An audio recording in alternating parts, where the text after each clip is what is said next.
જ્યારે જ્યારે તમે સૌરાષ્ટ્રમાં જાઓ ત્યારે પવિત્ર ભૂમિ સમઢિયાળા એમની મુલાકાત અવશ્ય લેજો.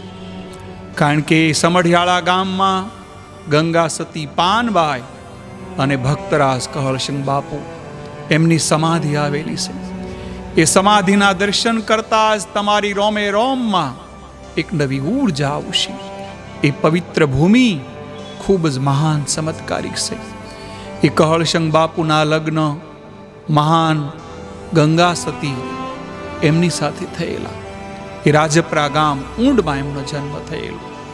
એ કહળશંખ બાપુના જ્યારે લગ્ન થયા ત્યારે એ જમાનામાં ગંગા સતીબાની સાથે એમને એકલવાયુ ન લાગે એના માટે એમની સેવા કરવા માટે એ જમાનામાં એ પરિવારમાં વડારણ તરીકે મોકલવાનો રિવાજ છે. એમની સાથે પાનબાઈને મોકલવામાં આવે છે. ભક્તરાજ કહળશંખ બાપુ એમની ભક્તિથી બધા આખું ગામ એમને ભગત બાપુ કહેતા હતા. કારણ કે ભગત બાપુનું જીવન સમાજને માટે ખૂબ આદરણીય હતું. ભગવાનના એક મહાન ભક્ત હતા.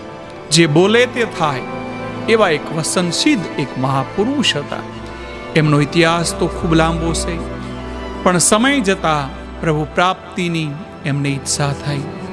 સંવંત 1894 રોજના પોષ સુધી પૂર્ણિમાએ એ ભગત બાપુએ વૈકુંઠ ધામમાં નિવાસ કરેલો છે. તેમજ કરુણામયીમાં ભગવતી ગંગા સતીબાઈ પદ્માસનવાળી ભગત બાપુની વાડીમાં 1894 ગુરુવારના દિવસે ફાગણ સુદ આઠમના દિવસે એ પણ પ્રભુ ધામમાં ગયા છે. ત્યાર પછીના ત્રીજા જ દિવસે પાનબાઈ માતાના પણ દેહ ત્યાગ થયેલો છે. 1894 રોજ એ પણ પ્રભુ ધામમાં ગયા છે. આજે પણ આ જગ્યામાં ભગત બાપુની જગ્યા તેમજ ગંગા સતી પાનબાઈની જગ્યા તરીકે ઓળખવામાં આવે છે. આ જગ્યામાં અહીંયા ભગવાન શ્રી રામનું, મહાદેવ દાદાનું, હનુમાનજી દાદાનું તેમનું અદ્ભુત મંદિર છે. અહીંયા જ્યારે જ્યારે આવો ત્યારે કોઈ પણ મન્નત રાખો તો ગંગા સતી અને પાનબાઈ તેમજ કહળશંખ બાપુના પ્રતાપથી બધા જ ભક્તોની મનોકામના પૂર્ણ થાય છે.